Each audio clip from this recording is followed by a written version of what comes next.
48 pages pour retracer la vie des salariés de notre collectivité.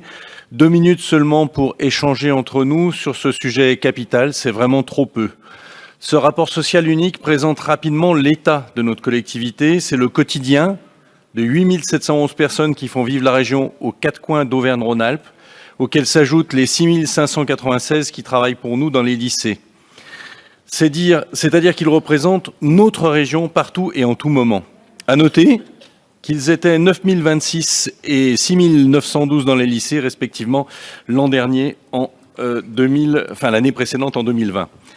Notons, et c'est important, que si la part des emplois, comme dans beaucoup de collectivités, est majoritairement féminine, les femmes sont quasi tout le temps, toutes moins payées que les hommes. Prenons par exemple les 10 plus hautes rémunérations brutes qui correspondent probablement aux dirigeants de cette région. Elles concernent seulement 3 femmes pour 7 hommes. Certes, en 2020, la situation était pire puisqu'il y avait 2 femmes pour 8 hommes dans les plus hautes rémunérations de cette région.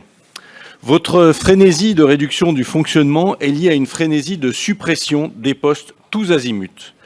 Le recours aux contractuels est partout, mais les contrats que vous signez sont tellement mal reconnus qu'ils entraînent une précarisation d'un grand nombre de personnels. Alors, vous n'arrivez plus à recruter et vous faites appel à des sociétés privées.